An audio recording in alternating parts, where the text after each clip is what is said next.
जरा सोचिए, एक ऐसी प्राचीन बीज कथा यानी किसी कहानी का एकदम बेसिक कोर जो एक पूरे महाद्वीप का सफर तय करती है और रास्ते में अपना रूप रंग पूरी तरह से बदल लेती है। हमारे आज के इस एक्सप्लेनर में इसी दिलचस्प सफर की चर्चा होगी।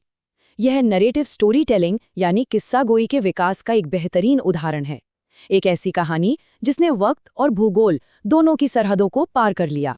कहानी की शुरुआत एक बहुत ही हैरान कर देने वाले सवाल से करते हैं। क्या हो अगर कहानी का खलनायक ही असल में नायिका का पिता हो? सुनकर किसी अजीब और नई दुनिया की कहानी लगती है ना? लेकिन स्टोरी टेलिंग के इस शानदार सफर में ये कोई कल्पना नहीं बल्कि एक ऑल्टरनेट रियलिटी है। इस एक रहस्यमयी बदलाव ने पूरे नैरेटिव को एक नया ही आकार दे दिया। खैर, जैसे जैसे ये महाकाव्य पूरे साउथ ईस्ट एशिया में फैला, इसने अलग अलग नाम और स्थानीय रंगरूप अपना लिए। थाईलैंड में इसने रूप लिया रामाकियन का, म्यांमार में यामा जद्दाव, लाओस में फ्रालक फ्राराम, कंबोडिया में रामकेर, मलेशिया में हिकायत सिरी राम, इंडोनेशिया में काकाविन रामायण और फिलीपींस तक पहुंचते पहुंचते ये महारदियाला लावण बन गया। कहानी का मूल ढांचा वही रहा, लेकिन हर देश ने इस किस्से में अपनी संस्कृति की आत्मा पिरो दी। हमारी ये चर्चा मुख्य रूप से डॉक्टर करुणा शर्मा के एक बेहद आकर्षक कंपैरेटिव स्टडी पर आधारित है। उनकी किताब का ये समर्पण पृष्ठ यानी डेडिकेशन पेज देखिए। ये स्टडी भारत की वाल्मीकि रामायण और थाईलैंड की रामकियन के बीच के उन विशाल अंतरों को बहुत ही सफाई से सामने रखती है। इस शोध से हमें समझ आता है कि कैसे एक ही कहानी दूसरी संस्कृति में जाकर एक बिल्कुल नया जीवन जीने लगती है। तो चलिए सीधे इसके कोर फर्क पर आते हैं। वाल्मीकि रामायण भारत में एक प्रमुख धार्मिक और आध्यात्मिक ग्रंथ माना जाता है, जहां राम को सर्वोच्च देवता के रूप में पूजा जाता है। वहीं दूसरी ओर थाईलैंड का रामकियन एक महान सांस्कृतिक और साहित्यिक ग्रंथ है, जहां राम को ईश्वर के अधीन एक देवता के रूप में दिखाया गया है। यानी कहानी यहाँ एक धार्मिक पाठ से बदलकर एक विशाल कल्चरल मास्टरपीस बन जाती है। ये एक बहुत बड़ा शिफ्ट है। लेकिन इन बड़े कल्चरल शिफ्ट्स के बावजूद कहानी की जो रीढ़ है, जिसे हम सीड स्टोरी कह सकते हैं, वो लगभग एक जैसी ही है। इसे संस्कृत में एक श्लोकी रामायण कहा जाता है, यानी पूरी कहानी एक श्लोक में सिमटी हुई है। राम का वन जाना, स्वर्ण मृग का आना, सीता का हरण, जटायु की मृत्यु, सुग्रीव से दोस्ती, समुद्र पार करना, लंका दहन और आखिर में रावण का वध। नैरेटिव का ये बेसिक स्ट्रक्चर हर एशियन वर्जन में बिल्कुल वैसे का वैसा ही मिलता है। भाग 1, सीता का उद्गम, एक चौंकाने वाला बदलाव। एक बहुत ही हैरत अंगेज ट्विस्ट देखते हैं। थाई वर्जन में सीता की कहानी कहाँ से शुरू होती है? रावण की अपनी बेटी के रूप में। जी हाँ, उनका जन्म रावण और मंदोदरी की पुत्री के रूप में होता है, लेकिन जन्म के तुरंत बाद ज्योतिषी भविष्यवाणी करते हैं कि यह बच्ची रावण के विनाश का कारण बनेगी। इस डर के मारे नवजात सीता को लोहे के एक बक्से में रखकर पानी में बहा दिया जाता है। सालों बाद यह बक्सा राजा जनक को मिलता है, जो उन्हें अपनी बेटी के रूप में अपना लेते हैं। नैरेटिव स्टोरी टेलिंग में कहानी को मोड़ने का यह क्या ही अद्भुत तरीका है। भाग 2, हनुमान, भक्त या योद्धा। अब एक और अहम किरदार की ओर चलते हैं, जिनके ओरिजिन में हमें जमीन आसमान का अंतर देखने को मिलता है। दोनों ग्रंथों में हनुमान के जन्म की तुलना करके देखिए। वाल्मीकि रामायण में वे केसरी और अंजना के पुत्र हैं, जो शिव और वायुदेव के आशीर्वाद से पैदा हुए। पर रामकियन में वायुदेव जब स्वाहा के मुख में दिव्य अस्त्र डालते हैं, तब हनुमान का जन्म होता है। और सबसे दिलचस्प बात, वो एक शिशु के रूप में नहीं, बल्कि सीधे हथियारों से लैस एक 16 साल के योद्धा के रूप में सामने आते हैं। और सच कहूं तो जो बात इस वर्जन में सबसे ज्यादा ध्यान खींचती है, वो ये कि थाई हनुमान सिर्फ एक ब्रह्मचारी भक्त नहीं हैं, वे एक बेहद करिश्माई योद्धा और प्रेमी भी हैं। रामकियन में उनके कई रोमांटिक किस्से हैं, जिनमें से एक है जलपरी सुवर्ण मच्छा के साथ उनका रिश्ता, जिससे उनका एक मछली वानर बेटा पैदा होता है, जिसका नाम है मच्छानु। स्टोरी टेलिंग में किरदारों को कॉम्प्लेक्स और बहुआयामी बनाने का ये एक शानदार नमूना है। भाग 3, लंका का महान युद्ध, नाटकीय नए मोड़।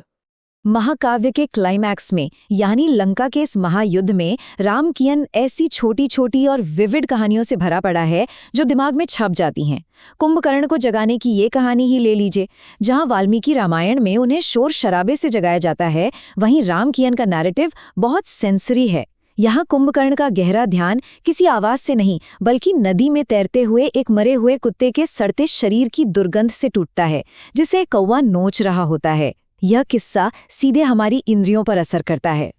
इस युद्ध में एक और जबरदस्त एक्शन सीक्वेंस आता है, इंद्रजीत के सर्प जादू के दौरान। इंद्रजीत एक पेड़ के नीचे खड़े होकर कुछ शक्तिशाली और काले अनुष्ठान कर रहा होता है। इसे रोकने के लिए जांबुवान खुद आगे आते हैं और एक विशाल भालू का रूप धारण कर लेते हैं। फिर वो अपनी पूरी ताकत से उस पेड़ को ही चकनाचूर कर देते हैं जो इंद्रजीत के जादू को सुरक्षा दे रहा था। एकदम सिनेमैटिक एक्शन। आखिरी युद्ध में आकर कहानी का इमोशनल टोन एकदम बदल जाता है। थाई रावण एक अजीब सी ट्रेजेडी और सम्मान के साथ लड़ता है। जब राम अपना बाण छोड़ते हैं तो रावण उसे अपने दुश्मन के वार की तरह नहीं देखता, बल्कि वो उस बाण को अपना उद्धार करने वाले रूप में देखता है, जो आखिरकार उसे उसके राक्षसी अस्तित्व और इस सांसारिक मोहमाया से हमेशा के लिए मुक्त करने आ रहा है। ये एक बहुत ही गहरा और जज्बाती मोड़ है। कहानी का बैकग्राउंड कैसे बदलता है, इसका एक छोटा सा पर अहम उदाहरण इन दिव्य हथियारों को देखकर मिलता है। वाल्मीकि रामायण में जिस धनुष का जिक्र है, उसके बारे में कहा गया है कि भगवान शिव ने उसको दक्ष के यज्ञ को नष्ट करने के लिए इस्तेमाल किया था। लेकिन रामकियन के मुताबिक यह वो धनुष है जिसका उपयोग ईश्वर ने त्रिपुर नाम के राक्षस को मारने के लिए किया था। स्टोरी टेलिंग में सिर्फ नैरेटिव नहीं बदलता, बल्कि उनकी बैक स्टोरी भी एक नई माइथोलॉजी के हिसाब से फिट बैठने लगती है। अब थोड़ी बात भाषा की कर लेते हैं। जब कोई कहानी ट्रैवल करती है तो स्थानीय भाषा यानी लोकल फोनेटिक्स का असर सीधे किरदारों के नामों पर पड़ता है। संस्कृत के शब्द बड़ी आसानी से थाई भाषा के ढांचे में ढल गए, जैसे कि मंथरा बन गई कुक्की, जो कुब्जी से निकला है। शत्रुघ्न का नाम हो गया शत्रुध और कुबेर को कुबेरन कहा जाने लगा। ध्यान देने वाली बात यह है कि रामकियन सिर्फ किताब के पन्नों तक महदूद नहीं है। ये वहाँ की परफॉर्मेंस और विजुअल आर्ट्स में और मंदिरों की बनावट में अंदर तक रची बसी हुई है। चाहे वो चमड़े की बारीक आकृतियों वाला नांग शैडो प्ले हो, मुखौटे पहनकर किया जाने वाला खोन डांस हो, या फिर temple of the emerald Buddha की दीवारों पर बने शानदार भित्ति चित्र यानी म्यूरल्स हों, इसने पूरे कल्चर को शेप किया है। और इस एपिक का आकार यानी स्केल कितना विशाल है, जरा इस नंबर को देखिए, 50,286। थाईलैंड के वर्तमान राजवंश के संस्थापक राजा राम प्रथम ने इस कहानी को लगभग 50,000 से ज्यादा छंदों या वर्सेस में संकलित किया। इस एक कदम ने इस प्राचीन स्टोरी टेलिंग को थाईलैंड की नेशनल आइडेंटिटी के साथ हमेशा हमेशा के लिए जोड़ दिया। भाग 4, सीमाओं के पार की कहानी, अनुकूलन यानी अडैप्टेशन की ताकत। इन सब बातों पर गौर करने से एक बात पूरी तरह साफ हो जाती है कि ये बिना सरहदों की कहानी है।